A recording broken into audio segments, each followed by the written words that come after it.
Yo me acuerdo hace un par de años, antes de la pandemia, me entrevistaron para un programa que creo que no ha salido todavía de Netflix, que hablaba del efecto de la tecnología en todos los trabajos. Ok.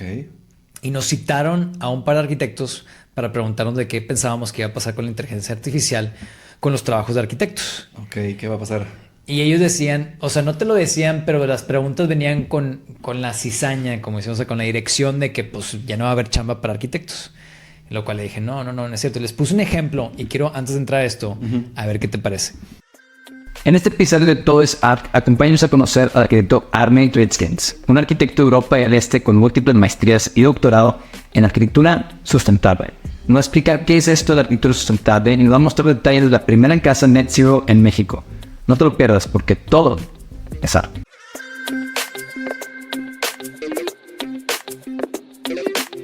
Arne, bienvenido al podcast de Todo es Arquitectura. Un gustazo tener a un colega aquí de la UDEM. ¿Cómo estás, Arne? Gracias, muy bien. Cabe mencionar que no es cualquier colega de la Universidad de Monterrey, donde yo doy clases, igual que Arne. Arne ya lleva ahí varios años. ¿Cuántos años llevas ahí? Llevo casi 9. Casi 9 años. Pronto 9 años. El aniversario. Sí. Pero aparte, Arne, tú vienes de Europa. Entonces llevas ya 9 años acá en Monterrey. Así es. Tú eres originalmente sé que tienes un trasfondo nacional complejo, Wow. pero para que la gente que nos está escuchando, los estudiantes de arquitectura, empiecen a conocer un poco de ti, cuéntanos de dónde vienes. Ok, bueno, yo nací en Letonia, en una familia bilingüe. Mi mamá es estoniana y papá letón. Entonces, ahí tengo 2 idiomas desde nacer, pero yo me pertenezco más a estoniano, porque en un rato tuve que elegir de entre las 2 nacionalidades y quedamos en estoniano. Bien, entonces tu papá de Letonia, tu mamá de Estonia. Así es. Sí. ¿Tú conociste a Laura Druktenite, que estuvo aquí en la oficina, que era de Letonia? No. Letonia es Lituania. En Lituania. Por apellido puede ser lituana, ella. Lituana, sí. Sí, no conocí. Sí, es le di clases yo en Hong Kong, estuvo acá un año y organizaba eventos. Tuvimos uno aquí de diseño local, era muy movida ella. Era déjame recordar el nombre de la ciudad, Vilnius. Vilnius, sí, Sí. es capital de Lituania. Ya. Queda cerca, como quieras. ¿Y entonces estudiaste arquitectura allá, en Estonia? Estudié, sí, en Estonia y en Letonia, pero mayoría de tiempo en Letonia. Y luego un rato también en Barcelona, en España. Bueno, Sí. tienes un CV bastante extenso. Lo conozco porque eres maestro de UDEM. Y de hecho nos conocimos antes de que yo empezara a dar clases en UDEM, porque nos conocimos una Sí, vez cierto.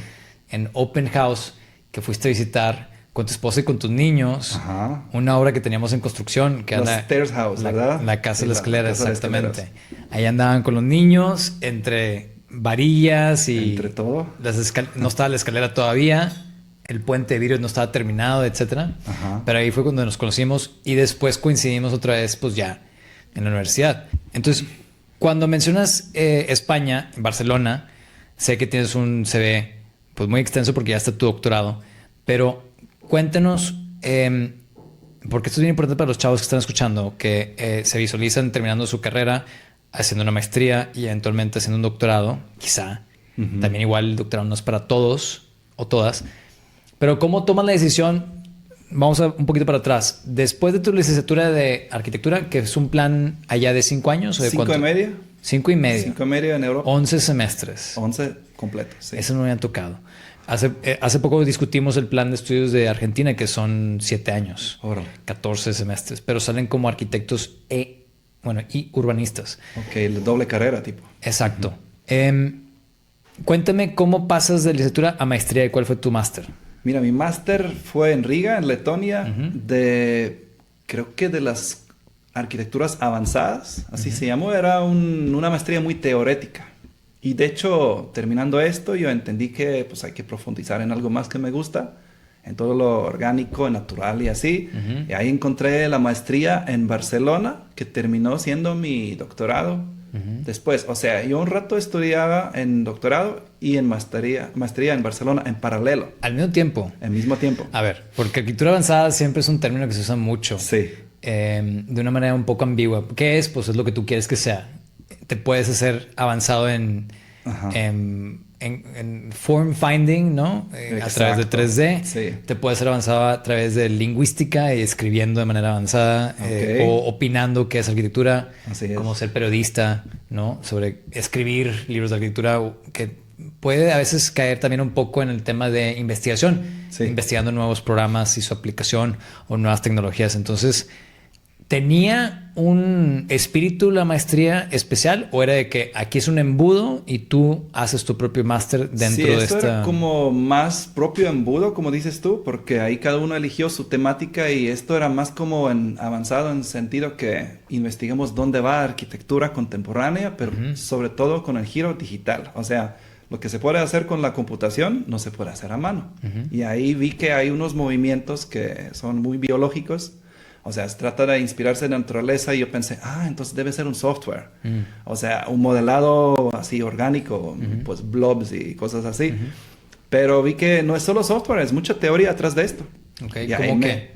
Pues de arquitectura biomórfica, pues yo no sabía qué es. Arquitectura de biomimética y todo el movimiento de biónica.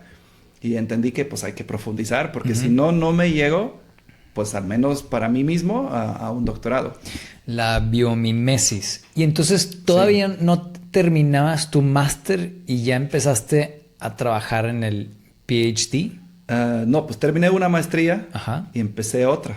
Ok. Y empezando otra maestría. Sobre la segunda maestría. Sí. Ok. Entonces tengo 2 maestrías. Ya. Y me metí en doctorado medio año después. Qué locura. Y Sí. todo esto en Barcelona. En Barcelona y luego regresé y defendimos mi tesis en Riga. Ok. Y uno de los jurados era de hecho mi profesor de Barcelona. Ya. ¿Qué año estamos hablando de estos másters? Estamos hablando máster en 2006, otro en 2007 y salí como PhD en 2011. Ok. Pues ya un ratito. Para que tomen nota los chavos, más o menos cuánto tiempo toma. O sea, en realidad me estudié como 11 años en total. Pero pues saliste con 2 maestrías y un doctorado. Sí, con 22 semestres. Yo estuve en Barcelona estudiando intercambio y licenciatura en el 2004. Entonces, ¿En dónde mero? En la UPC, pero como yo soy graduado del TEC, el Tenía intercambio... un convenio, ¿verdad? Sí, era un convenio con la UPC, pero no ponías pie en la UPC. Un arquitecto, un saludo a Miguel Roldán, gran maestro, gran arquitecto de allá, tiene su despacho que se llama Roldán Berenguer. Él sigue liderando una escuela separada de la UPC que le llama él el BAC, el Barcelona Architecture Center. Y él, con toda la infraestructura de la UPC, pone el BAC que tiene su como nivel de independencia. Es como que una escuela para extranjeros, independiente, pero ligada. Todas las acreditaciones son de la UPC. Y donde nos daba clase eran los salones de un museo que estaba ahí por las Ramblas, que era el Malva, no, ese es en Buenos Aires. MACBA. El MACBA. MACBA. Exactamente. Yo viví en principio muy cerca de MACBA. O sea, ahí al sur de las Ramblas. Bueno, sur abajo de las Ramblas. Sí, bajo de las Ramblas. Exacto. Oye, qué interesante. ¿Y qué tal tu vida en Barcelona? Creo que lo más chido porque salimos ahí junto con mi esposa, también mi socia, mi mejor amiga, y vivimos un año ya teniendo pues matrimonio y pues disfrutamos la vida. Sí, un año de casados. Ya. Era como mes de miel que convirtió en un año de miel. Ya. No sé qué tal mes de miel con 2 másters. Acá está la esposa de Arne. Sí. Bienvenida. No sé qué tal mes de miel con 2 másters encima y luego entrando a un PhD, pero pues sí. Sí, muy divertido. Yo me acuerdo nada más que se me empezó a caer el pelo cuando estaba haciendo mi maestría. Una maestría, la única que hice yo. Pero genial. A ver, pero en tu CV también veo que tú hablas... Ya nos corrigió ahorita llegando al podcast. No 8 idiomas, sino 9 idiomas. Sí, empezamos la novena. ¿Cómo llega una persona a abarcar? O sea, puede ser papa. Ya no sé cuántos idiomas habla el papa, pero... ¿Cómo fuiste abarcando? Tienes una habilidad... Es típico decir, yo lo he escuchado mucho, que cualquier europeo te habla mínimo 4 idiomas. Eso sí es cierto. ¿No? Sí. Y eso tiene que ver con las cercanías de otros países que tienen otras culturas que... utilizan otro idioma. Parcialmente sí. Y que de cajón aprendes 2 nada más por vivir en un lugar y luego asúmale tu educación formal, digamos. Así ¿no? es. Entonces 3 o 4 idiomas estás hablando. Casi pero siempre saliendo de la prepa vas a tener 2 idiomas extranjeros. Sea inglés, alemán o alguna otra combinación de idiomas grandes. Sí. Pero bueno, yo naciendo en familia bilingüe, o sea, tenía mi estoniano, Papá y letón, mamá. Ahí por el entorno, como en países bálticos, hay un pequeño porcentaje de los rusos. Entonces aprendí ruso, era un rato también idioma obligatoria. Hasta año 91 me tocó esto. ¿En Letonia? En primaria. Ya. ¿Sí? Pues ese ¿es correcto el término de decir que es un país exsoviético? Sí, correcto. Tal Así cual, es ¿no? históricamente, sí. Sí. Entonces nos independizamos otra vez en 91 y en este rato, en el transcurso de movimiento de shift de política y todo, nos mudamos con mi hermano y mi mamá a Finlandia. Y pues nosotros, los dos hermanos... ¿Aprendiste el finlandés? Sí, nos metieron con mi hermano en una familia finlandés y directo a la escuela. O sea, llegamos y próximo día a la escuela. Ya. ¿Qué edad Principio, tenías? Pues yo creo que 9 años. Ok. Sí, 9 años, 9 y media. Y entonces en esta familia y en la escuela, claro que aprendimos finlandés, pero en Finlandia hay también una minoridad, o sea, unos 5% de población que hablan sueco. Y sueco es otro idioma oficial de Finlandia. Entonces en escuela es obligatorio estudiar sueco. Los dos. Es como el flamenco y el francés en sí. Bélgica, ¿no? Sí, es lo mismo. O estos países que tienen estas dualidades. Ajá. Qué interesante. Entonces así fue el tema del finlandés. Y ahí mismo, pues de hecho empezamos inglés en la escuela en 4º grado de primaria. Ya. Yo me quedé sorprendido que hasta hace poco, cuando fue el tema de Rusia y Ucrania, que me enteré que había un territorio ruso en el... ¿Qué océano es? Debajo de Bálticos, entre Kaliningrad. Kaliningrad, sí, Königsberg. O sea, es una territorio antigua de alemanes que quedó con rusos después de la Segunda Guerra Mundial. Yo no tenía ni idea. Dije, de repente, ¿qué hace? Porque vi un mapa Es una isla, que marcaba Rusia y veía un puntito rojo por aquí y dije, ¿qué es eso? Súper interesante. Ahorita ni hablando de política, pero están planeando de mover los rusos de allá porque son antiguos territorios de Europa. ¿Y entonces de quién se quedaría ese territorio? Pues alemanes y polacos, creo. ¿Qué frontera tiene? Tiene frontera de Lituania con Polonia, Ajá. pero son antiguos territorios de Alemania. Es que hay el stretch del mar Báltico, que era justo cerquita a todos los países. Cruzas el mar, estás en Suecia.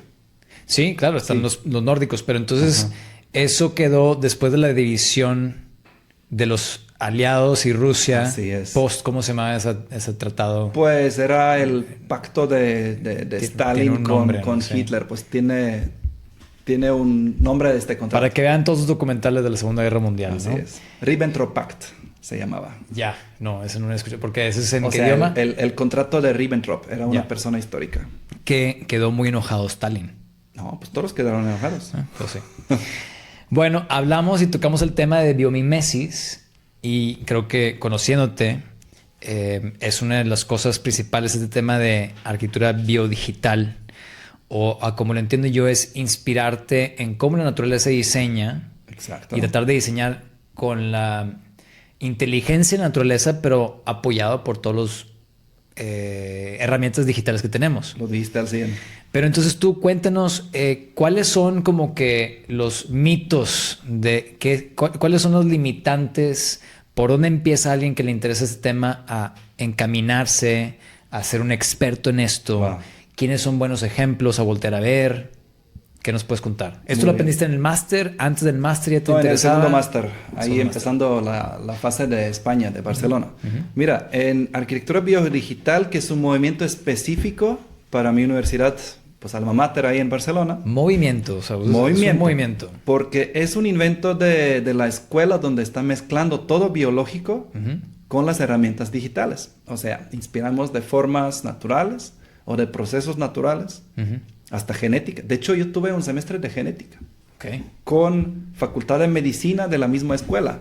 Así luego sale el edificio que parece Ándale, doble el helicoide. diagrama, sí. Sí. Exacto. Y siguen esto, ¿no? Entonces, y esto es algo muy único porque este movimiento se empezó como arquitectura genética, que tampoco nadie ha escuchado antes, donde realmente imitamos procesos genéticos entendiendo esto como unos algoritmos y lo trasladamos a código, sea scripting, sea algo de programación, y de ahí nosotros lo aplicamos a arquitectura, o sea, creando sus morfologías, sus formas y así. Creo que, pero mejor ejemplo es Gaudí, Antonio Gaudí. Gaudí. Totalmente sí. Él empezó con naturaleza. Y Gaudí, porque dijo hoy, ahorita es posible terminar la iglesia Sagrada Familia, hasta creo que 2026 lo inauguran. Ajá.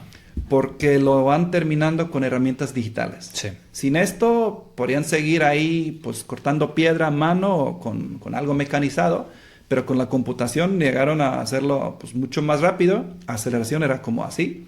De mitad de iglesia en últimos 25 años y gana 100% de avance con la obra, gracias a esa tecnología.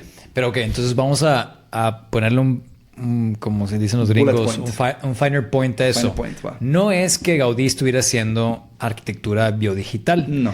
Porque no existía lo digital en su época, al menos no en los parámetros que lo conocemos hoy en día, sino que el gran ejemplo es del poder de la arquitectura biodigital es con el caso de la Sagrada Familia de Gaudí, que llega el avance tecnológico a ser factible económicamente y en tiempo la terminación de la obra. Exacto. Porque Gaudí en su momento inventó algunos modelos matemáticos, no te los sé explicar, pero yo recuerdo... yo te sé explicar unos. ¿Ah, sí? Él hizo unas maquetas para enseñar, por ejemplo, cómo calcular, no sé, unos arcos. El arco catenario volteado al revés es lo mismo de las cadenas con unas bolsitas de arena ahí adentro, pues con los pesos y puntos de concentración. Esa, Elena, a lo mejor lo puedes buscar y la podemos proyectar.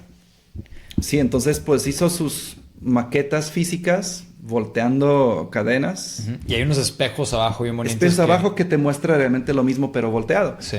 Y ahorita también pues hizo pues unos modelos, por ejemplo, ¿cómo explicas un corte de un paraboloide, no sé qué? Entonces, 2 anillos con ligas estirándose, están líneas rectas. Y cuando empieza a girarlo, ahí ves que se va en diagonal, pero sigue siendo recto. Sí. Y estructuralmente, pues las fuerzas de arriba van para abajo recto, ¿no? Un poco girado como Toyo Ito. De hecho, con ingeniero Mutsuro Sasaki atrás de esto. Quien hizo los cálculos.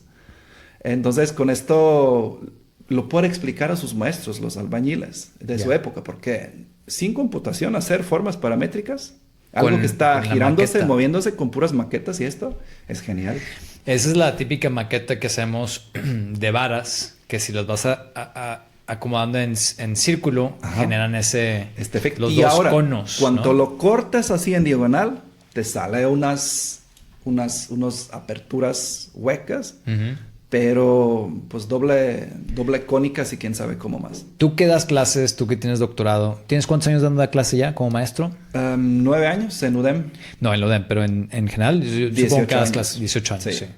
Entonces, ¿tú crees que clases como, por ejemplo, estereotonomía, que es el arte de cortar piedra, son clases que deberíamos estar volviendo a darle una repasadita? Porque... En siglo XXI a lo mejor hay que tocar la tema de toda la fabricación manual y digital, pero creo que nosotros tenemos que enfocarse más en teoría y en las herramientas digitales. Porque esto es la ventaja que tenemos. Pero sí siento que de repente está rara la liga que tienes que estirar para entender de dónde viene una cosa, para entenderla dónde está. Porque entender el corte de piedra que hace una columna de una catedral gótica, por ejemplo, es interesantísimo. La transferencia de cargas y demás, ¿no? Exacto. Pero, pues, ¿qué tan atrás te quiere decir?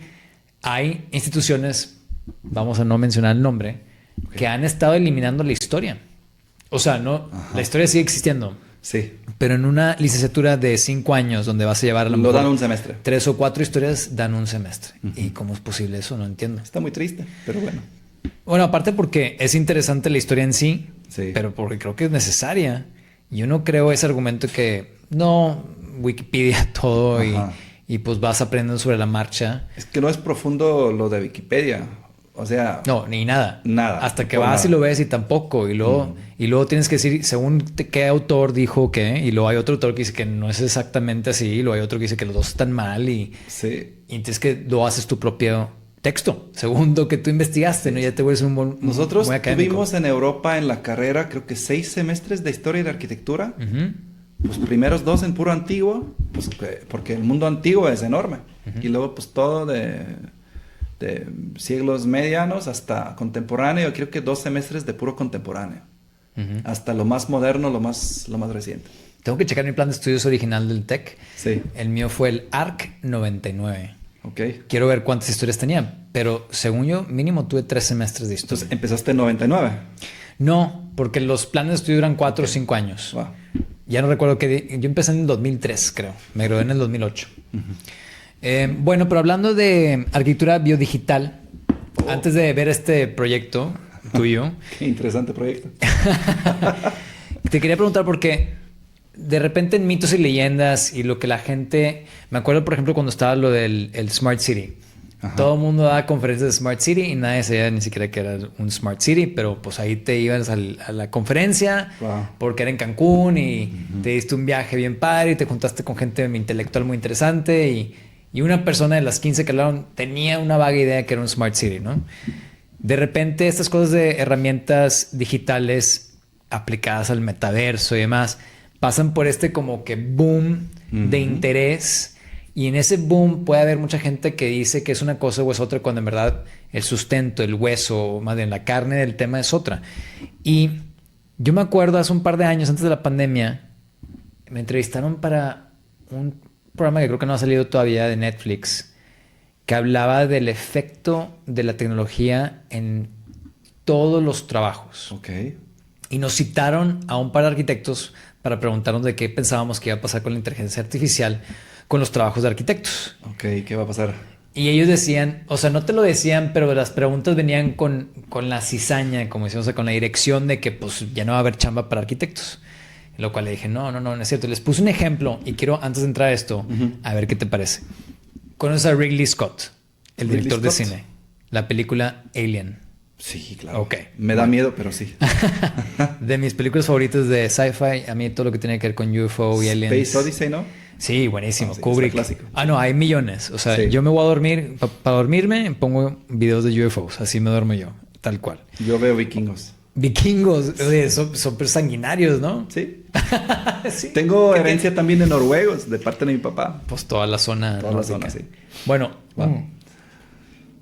si tú ves las imágenes del set design de Alien, cuando todo es alienígena, tiene esta como que biodesign. Sí, por biodesign. Muy biomorfo todo, ¿verdad? Sí. Muy inspirado. Todo parece hueso, venas. O sea, no va a ser una columna recta, un pilotiel de crucer. Va a ser una columna que se parece más a un fémur de un hueso. Pues, con carne y piel y sangre y todo. Bueno, por slime. Sí, pero las cosas hasta bien diseñadas parece que tienen como ligamentos, los muros, las articulaciones que le llamamos en arquitectura son articulaciones humanas. Todo tiene un diseño que parece hueso o musculatura humana. Y es una estética. Y parece como que en el futuro todo se diseña así. Y sucede una cosa bien curiosa, que cuando le dices a un AI, y esto era antes de que existiera el ChatGPT y todo, estamos hablando pre-pandemia, dice, diséñame esto, tómame este diseño, pero con 3 variables, que sea mucho más resistente, muy rápido, no de fabricar, sino de imprimir en 3D y que use la mínima cantidad de material en esa impresión, que tiene que ver con la rapidez. Entonces le estás dando esos parámetros y no le das ningún parámetro estético. Dice, nada más quiero que siga funcionando para lo que se diseñó. Entonces se pone a pesar el algoritmo y va a imprimir. Y resulta que cuando hacían eso, estas personas que estaban haciendo estas pruebas, todo salía con un biodesign. Tipo hueso, ¿no? Tipo hueso. Tipo Frei Otto, ¿no? Sí, porque resulta que el hueso está muy bien diseñado para que use la mínima cantidad de calcio, para que aguante mucho más peso. Pues, y no se rompa. nunca va a gastar más material que necesario. Exacto. En ningún caso. Y lo que les dije, pues qué inteligente el algoritmo ahí al diseñar eso, ¿no? Dije nada más que cuando todo se diseña únicamente por función, la gente acaba desechándolo. La gente, digo, el populo, la cultura. Porque los humanos necesitamos más que nada más únicamente función. Necesitamos narrativa, storytelling, la poesía, la moda, marcar época. Entonces les dije, por eso nos van a caer los arquitectos, porque tiene que haber esas pequeñas innovaciones que hacen modas. De repente se pone el pantalón acampanado y luego skinny y luego que entubado y luego que café y luego que rosa. Entonces no sé qué me puedes decir de ese rant. No, pues así es que a lo mejor ahorita estamos, bueno, con inteligencia artificial, en momento que muchos pueden pensar, aquí tengo un render muy feito, lo subo, me lo mejora, me pone sombra, materiales, todo. Pero esto que reemplazar un arquitecto nunca, porque alguien tiene que tomar decisiones y nosotros podemos pensar, pues más que una máquina. Yo creo que tenemos algunas conexiones ahí en el cerebro que no son replicables. Pero El gran miedo es que la máquina puede aprender. Sí. Y cuando la máquina va aprendiendo de uno o de otro, se empieza a imitarlo. Pero no tiene aún, creo que, capacidad de sintetizar. Lo que nosotros sí podemos. Pues viendo este ejemplo, déjame platicar un poco. Ahí el proceso era realmente encontrar un flor que te gusta. Yo encontré una orquídea, estudiarlo, pero así en profundo, pues cómo sacas, no sé, curvatura de una orquídea. Lo corté en rebanadas, lo puse en un flatbed scanner, escaneando pues las curvas, los tracé en Rhino en esta época y en Autodesk Maya. Y empecé a hacer unos nuevos lofts aprovechando la forma ya existente en la naturaleza. O sea, imitando realmente con forma biomórfica. Y así entonces llega a ver algo estructural, algo estético y algo también que podría ser en moda, pues un ratito. Pero este trabajo fue hecho en 2008. No sé dónde lo encontraste, pero hay una imagen más, un render. Ándale, este mero. En Ramblas. Pues has caminado por claro, ahí. son las Ramblas. Sí, entonces... Los kiosquitos de todas las revistas. De flores, de hámsteres, de no sé qué regalitos y los payasos ahí en medio. Entonces, yo hice este pabellón. De hecho, es un pabellón para flores, para vender flores y para, pues, ir adentro. Es como un extraterrestre que aterrizó ahí. Pero es un exoesqueleto que... Hablamos de esqueleto de huesos. Donde todo lo estructural son los pétalos de las flores que están unidos en cierta manera, que comprobamos también con una máquina de CNC invertido para hacer un colado en escala y sacar la pieza y realmente hacerlo de una fibra de vidrio y algo así, laminado. Porque hay como que un par de capas interesantes aquí. Porque por una, te genera una forma que antes quizá no pudiste haber dibujado. A mano no, porque yo no puedo hacer las proyecciones de cortes y las cosas así avanzadas. O sea, yo estoy seguro que si le digo a Frank Gehry que me haga el sketch de su museo en Bilbao, el sketch que me haga no lo puedes construir, ¿no? O sea, por el sketch no, pero por modelo 3D. Exacto. Sí. Entonces, él mismo no puede dibujar su propio edificio porque tiene que venir a través de procesos digitales. Sin embargo, aquí te permite generar una forma que no pudiste haber descrito de manera con la mano. Eso es interesante. Número uno, sí. Sí. Al otro, hay un tema estructural que te da la habilidad de unificar estructura con proyecto y que no es dos cosas separadas, de columna y losa y espacio. No. Esto es como todo uniforme, sí. Y luego la otra en fabricación es optimizar recursos, materiales. Así es. Cuando hablas de un exoskeleton, el tema es que no tienes columnas adentro, sino todo es como un huevo. Como un la fachada de carga. moto. Sí, un huevo. Exacto. La fachada que es Bucky Fuller, ¿no? El domo geodésico. Pero también optimización de cuánto material necesitas para construir eso. Y todo esto el software te está ayudando a cuantificar y hacer movimientos. A veces sí. A veces hay que hacer pues prototipos, maquetas físicas y meterlo a prueba. En una escala empezando en 1 a 10, 1 a 5, llegas a 1 a 2 y una pieza de un fragmento. Para ver si funciona o lo optimizas. Porque siempre puedes reducir el material. Optimizas el parámetro. Te está arrojando parámetros. Porque los chavos allá afuera escuchan, y ni siquiera chavos, ya gente bastante pues viejita, todo, ¿no? Dice arquitectura paramétrica. Wow. Y yo les digo, ok, ¿y cuál es el parámetro? No, es que es paramétrico. Y yo, ¿paramétrico a qué? ¿A qué? Exacto. A mí una vez me corrigió REM, estando en una revisión, que me hizo un muy buen, así como que tajazo. Hicimos, sí, una cosa que era paramétrica, una fachada que cambiaba las perforaciones a parámetro. Y me dice, ¿y tú crees que ese paramétrico es muy contemporáneo? ¿Okay? Pues digo, pues Rhino, Grasshopper, pues sí, pues son herramientas nuevas. Y me dice, el parametricismo lleva desde Vitruvio. Así es. Donde dice, el brazo, su proporción, tiene una proporción al arco y el arco de la fachada, y la fachada del volumen y a todo el edificio. Lo que va cambiando es tu habilidad de usar un parámetro y la mente que dice, bueno, ¿qué parámetro quiero utilizar acá? Así es. Para diseñar el todo, ¿no? Esa proporción que parte de pétalo, o etcétera. Aquí es interesante que se llega a ver un poco más grueso aquí, muy reforzado, y luego se pone ultra delgado ahí. Y que está vivo, porque entonces tú le cambias y modifica. Dice, oye, usa menos ángulos rectos o usa más de hecho, material. Eso no era tan sofisticado, lo modelamos en 3D. Porque 2008, pero hoy en día sí. Lo puedes ir configurando en tiempo real. ¿Y qué softwares utilizarías tú para hacer esto hoy en día y optimizarlo hoy en día? Mira, es que todos estamos en Grasshopper y Rhino. Ujú. Es como clásico, pero yo siempre digo que Rhino y Grasshopper es en cierta manera limitado porque alguien desarrolló la herramienta, los burbujitas que conectamos con cablecillos, tiene Sí. adentro algo preprogramado y mayoría de nosotros estamos repitiendo lo mismo. Tienes que hacer tus scripts. Ok. Scripts hasta que empiezas a hacer tus propias burbujas Ujú. que tienen que ser programados con código. Ujú. Entonces hay que aprender programación con texto, con código, C# o Python, JavaScript, lo que sea. ¿Están escuchando, jóvenes? C#, Python, JavaScript, coding, ¿no? Ajá. Y luego, de ahí mismo, tiene que poder modelar en puro 3D las cosas y meter que sea algo ahí paramétrico. Bueno, y no nada más eso, y que no se busque necesariamente una de las tres cosas que hablamos. Hablamos, sí, form finding, Exacto. la geometría, la percepción del objeto o del espacio, pero estructura y eficiencia de material. O sea, no nada más es que hay para que se vea cool. No, porque entonces Muchos lo queda hacen hueco. para que se vea cool, sí. Exactamente. Pero se Pero es puede como ir. conocer a una persona que es muy bien parecida, pero no tiene nada que platicar. Pues, Así es. ¿qué me va a contar? ¿No? Muy buen punto.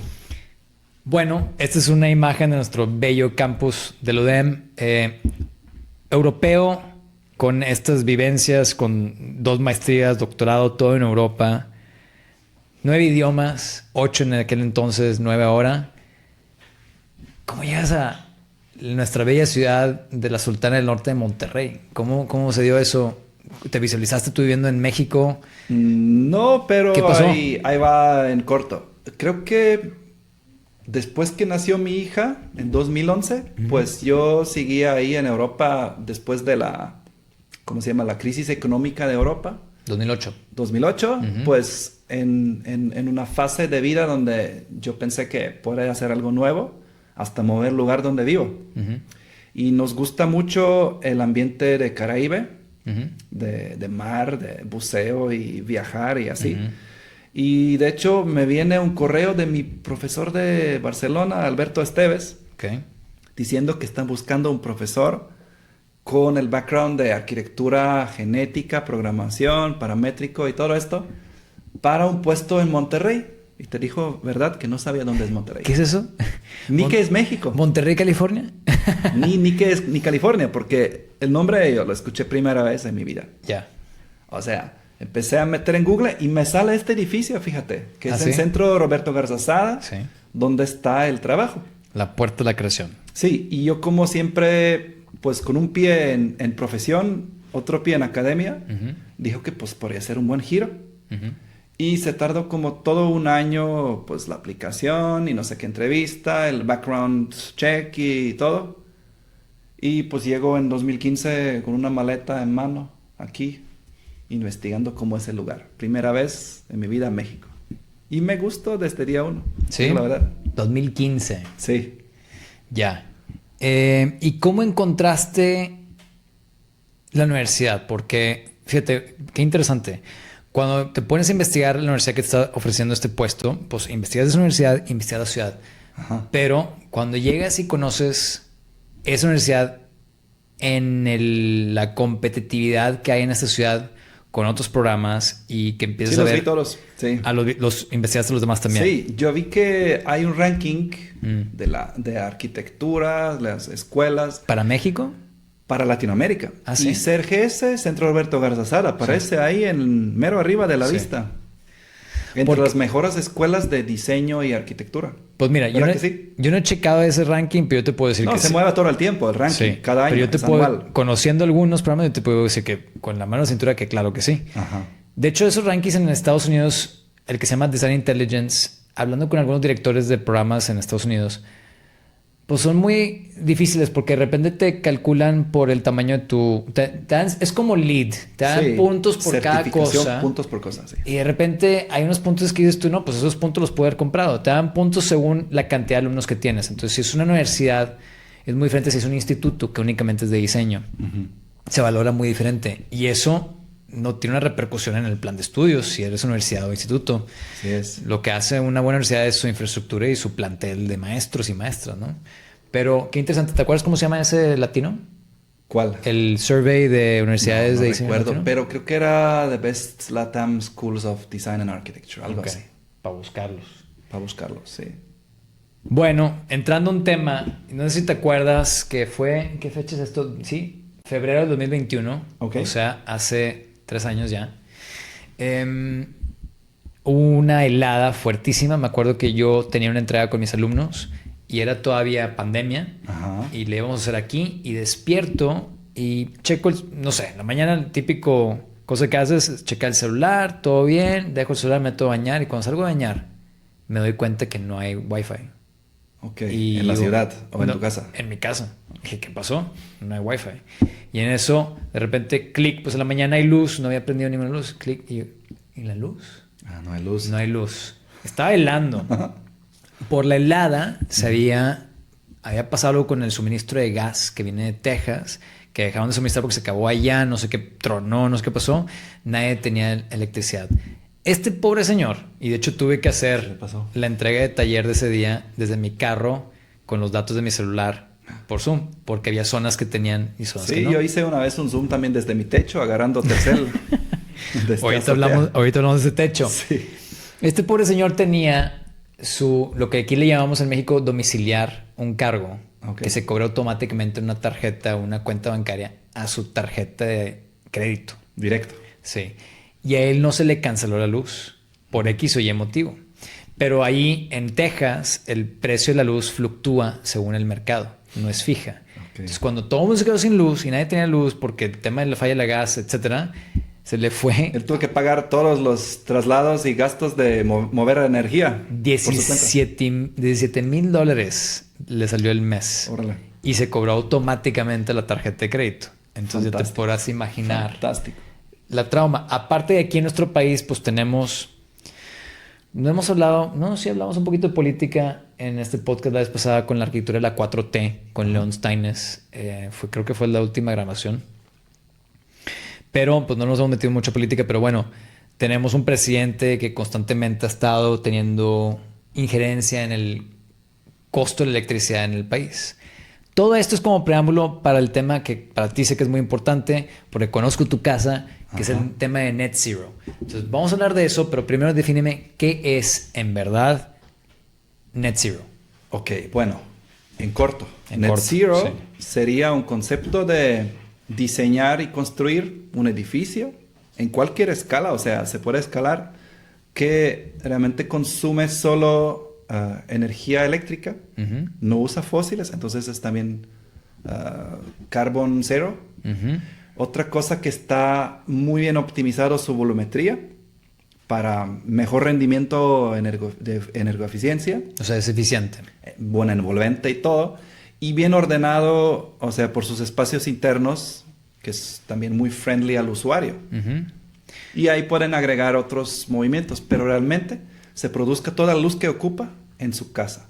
Y hay dos estándares, hay Net Zero Building y hay Net Zero Plus Building, que significa que el Net Zero es que se produzca para toda su casa y el Plus que te da también más luz, que puedes cargar tus herramientas eléctricas, llevarlos a tu trabajo o, no sé, recargar un bici eléctrico hasta un carro eléctrico.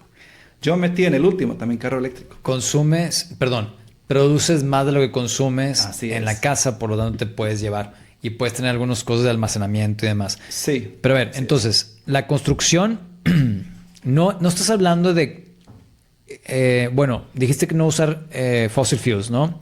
Nada de Combustible. combustible, sí. ¿En el proceso de la construcción o en la operación? Estamos hablando de todo esto de la En operación, la ¿no? operación. Estamos hablando de meramente operación. Así es. Entonces tú puedes tomar algo que has construido y hacerlo net zero. En realidad sí. Ok. Se tendrá que rediseñar ciertas cosas, agregarle algo. Ujú. Y Sí, ahí porque- va toda la lista porque porque, no no, usas se puede gas. hacer solo una cosa. Ajá. Cambiar Exacto. los electrodomésticos y Sí. así va. O sea, no hay gas de entrada. Que ya hay muchos edificios que por temas también de seguridad no Como usan gas. departamentos no Sí, usan gas. Exacto. Sí. Entonces, no hay quema de nada.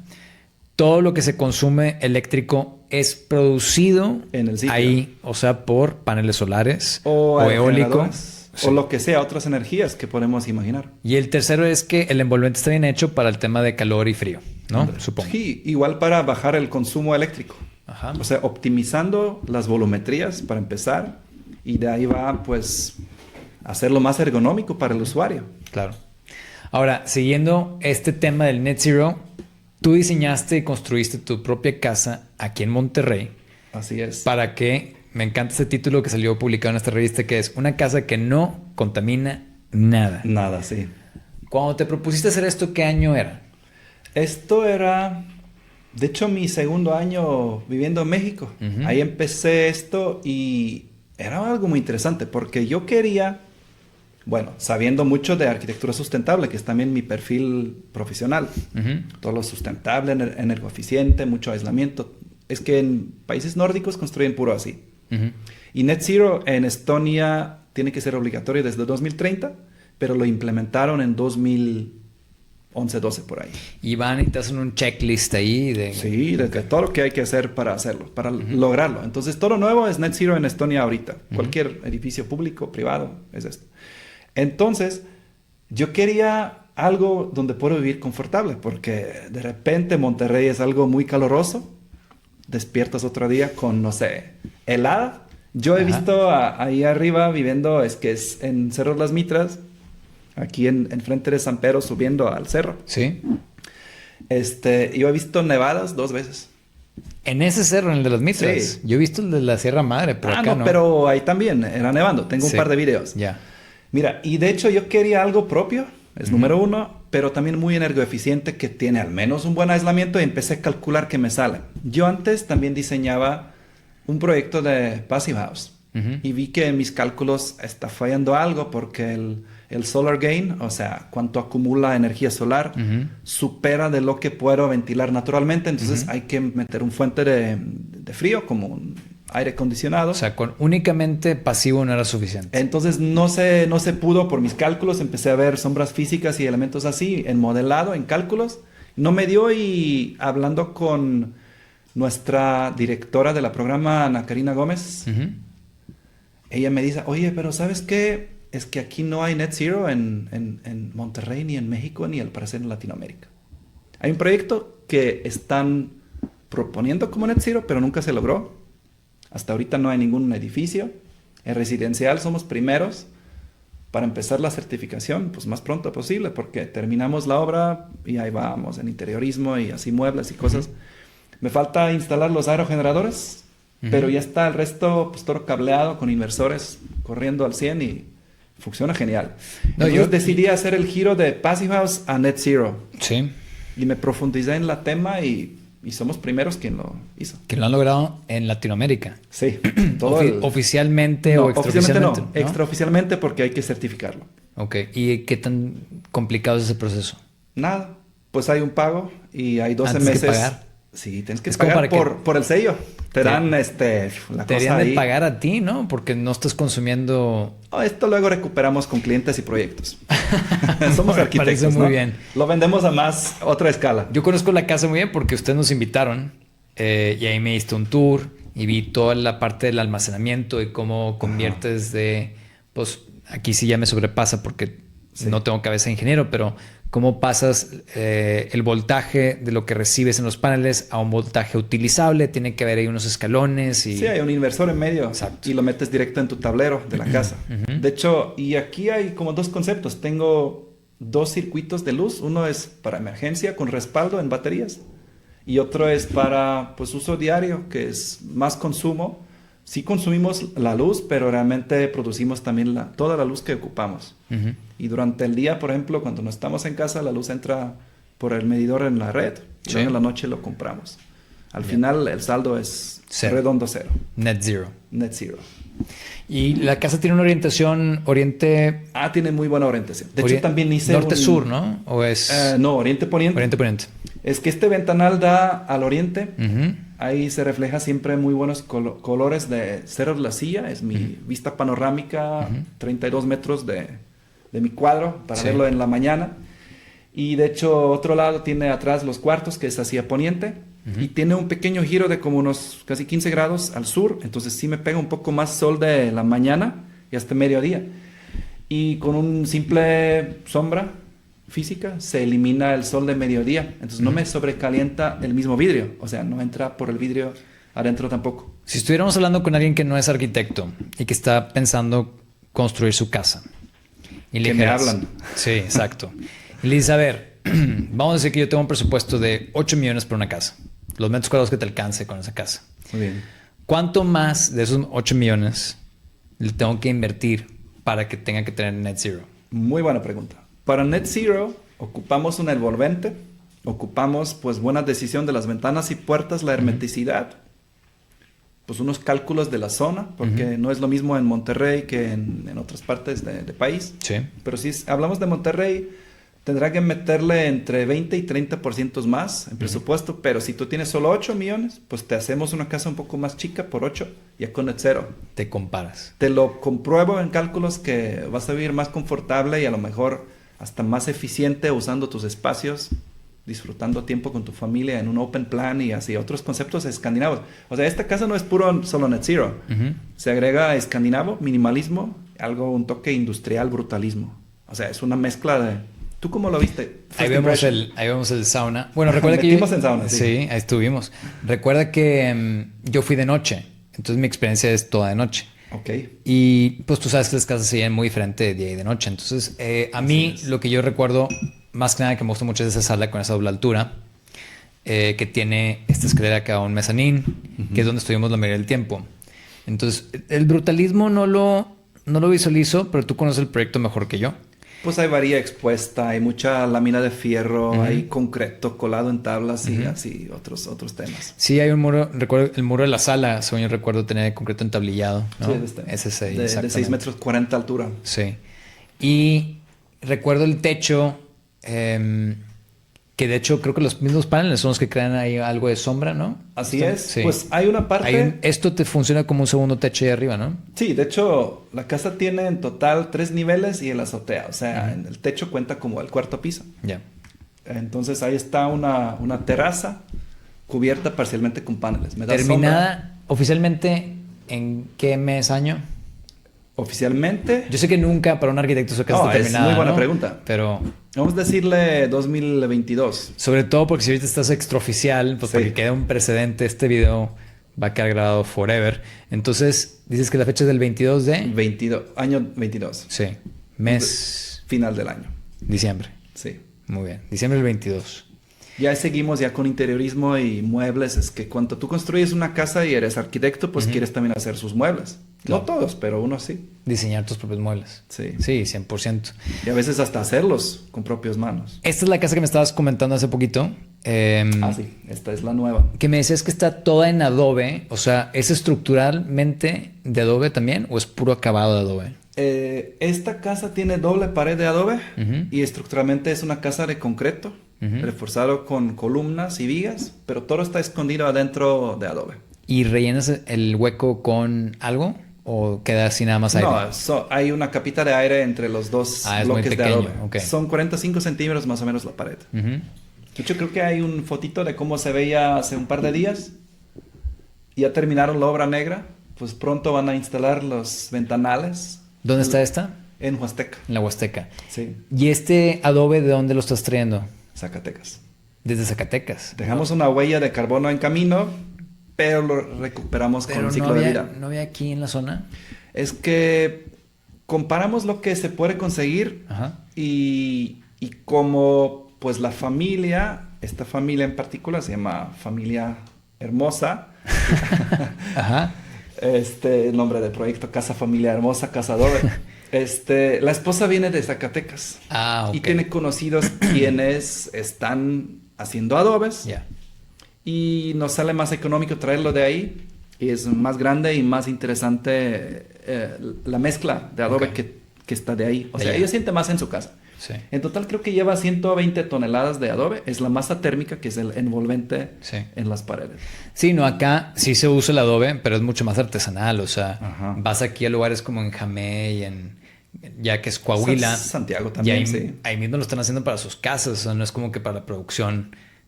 Nunca me he puesto yo a cotizar aquí adobe, pero se me hace súper interesante.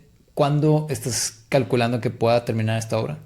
Esta obra estamos ahorita en año 24 en abril, pues viendo la dinámica, los movimientos. Ahorita estamos en interiores ya poniendo plafones, todo lo divisorio está con tabla roca y fibra de vidrio, que es material reciclable y reciclado.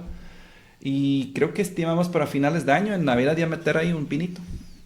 ¿Ya en diciembre? Sí, claro. Vale. Llevamos año y medio construyendo. Ah, ok, ya lleva rato. Pues sí, esta se ve que está muy avanzada. Y la meta aquí es Net Zero y... Yo creo que sí. Va a haber ¿qué otro tipo de...? ejemplar de Net Zero. Ajá. Porque pues el cliente, que ahorita también resulta es un muy buen amigo mío, Ujú. pues él ha visto nuestra casa y le gusta todos los conceptos. Ya. Tenemos siempre una muy buena discusión de los alcances y todo. Y sí está padre cuando no te llega recibo de luz.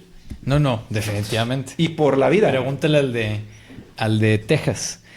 Para cerrar, Arne, me gustaría, porque llevamos aquí un ratito, hablar un poquito de tus referencias, porque hablamos de todo lo que te interesó con el máster y el PhD y cómo llegas acá a Monterrey, lo que estás haciendo en tus clases tiene que ver con tu máster, con tu PhD, y lo Así que estás es. haciendo en tu obra, tu práctica, pues va ligado con todo eso. Pero estudiando, ¿quiénes eran tus referentes? Oh, sí. Mira, creo que número uno, cuando yo empecé en la parte de carrera, creo que era Alvar Aalto, Alberto. arquitecto finlandés, pues, Sí. el más famoso de escandinavo. Ujú. Arne Jacobsen también, pero por Buenísimo. ciertas cosas nada más.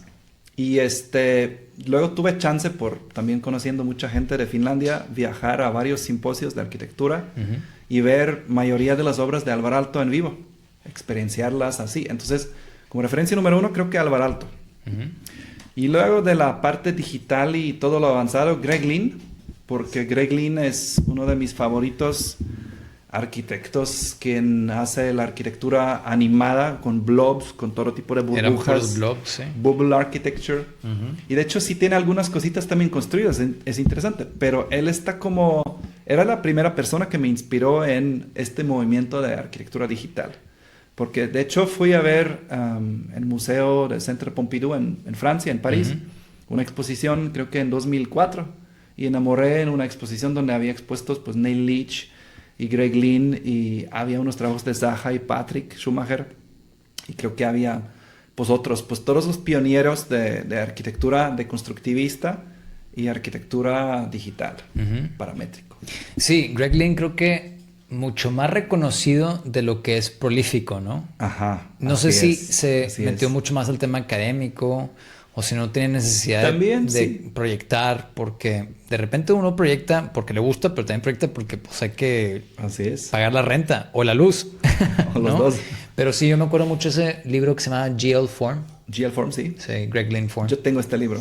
Es buenísimo, es un clásico. Así es. Para quien escuche de repente los libros que mencionamos, que de hecho precisamente los que quería hablar contigo era de libros, un tip que le paso a mis estudiantes siempre es busquen los libros usados en eBay y traten de buscar primeras ediciones, porque si Sí, tú encuentras no cuesta nada. Y luego van modificando el contenido. Ojo, o sea, yo por eso pues soy fan de libros físicos, porque lo que puede pasar con tu libro digital ahí mismo en Kindle, se actualiza a otra versión y ya no tienes el mismo contenido que compraste. Puede pasar esto. Yo no tengo ni iPad ni Kindle. No, Felicidades. no he hecho ¿iPhone ese tienes? salto. ¿Eh? ¿iPhone? iPhone sí. Pero el iPad, estoy con mis alumnos de diseño y digo, a ver, sácame un papel para hacerte un sketch. Y me pasan un iPad. Y yo, ¿qué es esto? No, yo necesito un papel. Y se acabó la pila. Y me siento bien ruco. No, deja tú eso. A ver, y pique la capa, cambiar el color. Yo traigo 4 marcadores listos para dibujar, ¿sabes? Sí. Pero, Yo ando en esto, es un lápiz de grafito. ese es old school. Old school, sí, Sí. muy old school. Sí. Así corrigieron mis trabajos en la uni. Pero, claro, todo y con rojo también. Y no lo puedes ni borrar. Pero los libros de primera edición acumulan valor. O sea, si tú tienes ahorita un Greg Lynn Form Sí. primera edición, vale De una 2000, lana. no sé, 2002 o 2001, Sí, o publicación varios- de 99, no sé. Sí. Varios cientos de dólares, te lo aseguro. No lo consigues por menos de 50. Ajá. En cambio, el más nuevo te va a costar 50, 60 y no va a acumular nada porque no es el first edition, ¿no? Ok, así es. Libros que para ti hayan sido importantes en tus estudios tan vastos, las 2 maestrías, el doctorado. Sí, creo que unos Taschen Books de Digital Architecture Now Ujú. y los de serie Architecture Now. Yo tengo creo que unos 6 o 7. Sí. Y hay uno que no es libro, pero es una publicación de AD. Ujú. No es el AD Architectural Digest. Es el AD de Londres, de Willy, de la edición Willy. Es que hay AD Magazine Sí, la revista. de la revista, pero hay uno que sale 6 veces por año y cada revista está dedicada a un tema específica. Y al Ok. menos de las 2 ediciones de los 6 del año sale algo relacionado con paramétrico digital sustentable y así. Ok. Estos me encantan.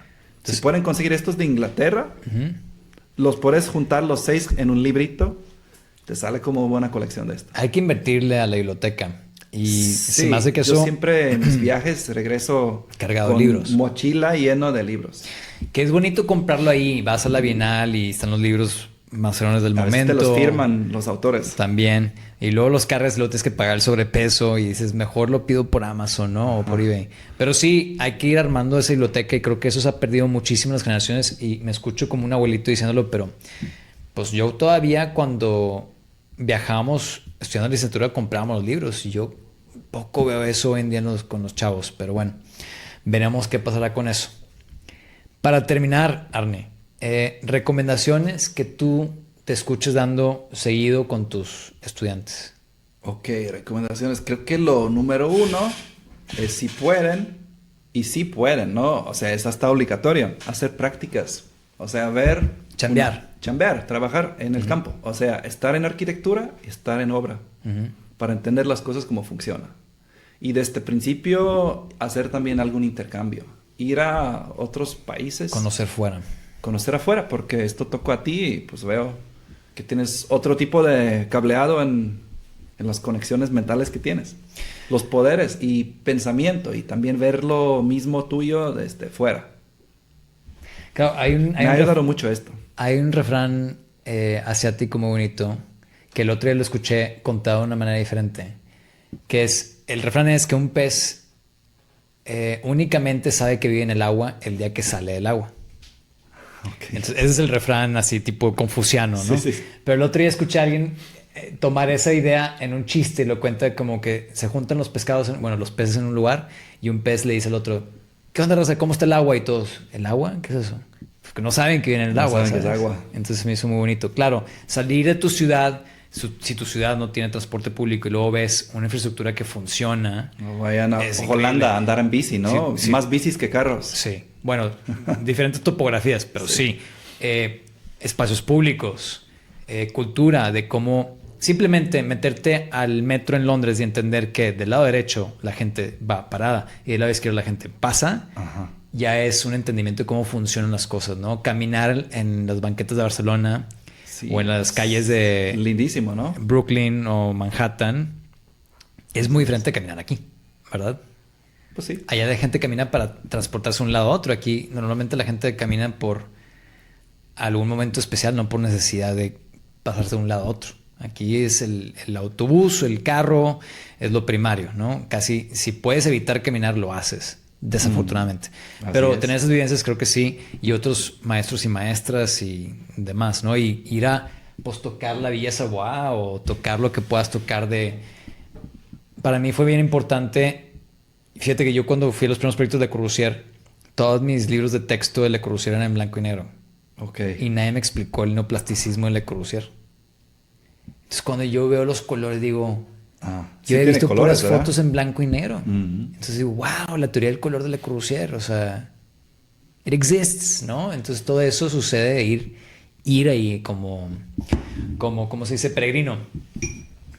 Arne, yo hice un pequeño libro cuando me estaba saliendo de OMA que se llama Looking Far, que son entrevistas y que a todo mundo que fotografía les hago la misma pregunta. Entonces con esto me gusta terminar el podcast. FAR es Fears, Aspirations y Regrets. Y la idea Ok. son 3 preguntas que son muy importantes en la vida de cualquier persona, que no es de pensar mucho, es nada más así como que dar tu respuesta intuitiva. Entonces, Ok. en tu vida, Arne, tu miedo más grande, tu aspiración más grande y tu arrepentimiento más grande. A ver, estos dos últimos. Fear, aspiration, aspiration. regret. FAR. El fear. Creo que más grande el fear creo que podría ser si no hay luz. ¿Qué va a pasar con todo esto? Ok, luz como electricidad o luz del Electricidad. sol. No, es del que sol acaba no. de pasar el eclipse, ¿no? Ayer vimos una. No pasa nada. Aspiration, ¿cómo es en inglés aspiration? Aspiration, sí. ¿Y en qué Aspiración. sentido lo ¿A refieres? qué quieres llegar? Tu anhelo más grande, Pum. un reto que lograr. Reto creo que sería hacer un torre. Ujú. No que más alto de Latinoamérica, pero un torre sustentable. de las más sustentables o sustentables. Sí, hice una en 2006, lo pasé como mi tesis y también era como para un cliente así media improvisado, un petrolero, pero se quedó un proyecto órfano. De hecho, tengo todo el concepto de ahí, del sustentable, por donde empecé yo, y luego se agregó lo digital. Este podría ser un gran reto de lograr construirlo.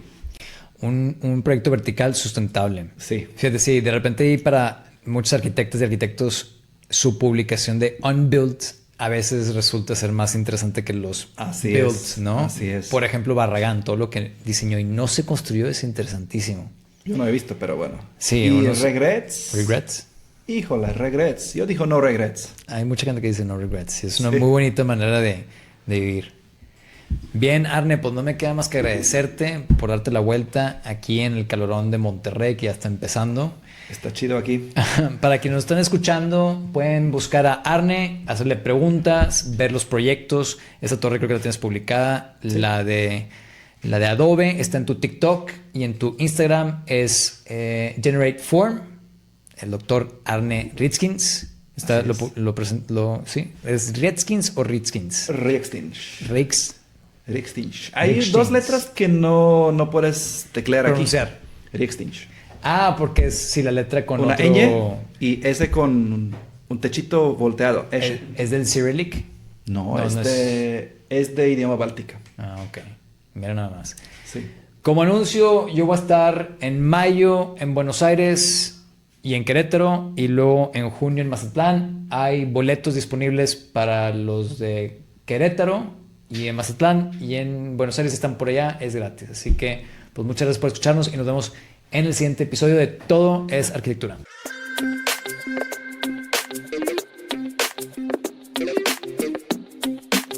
Si te gustó este video, dale like y suscribir para poder seguir generando contenido como estas entrevistas, documentales y tutoriales.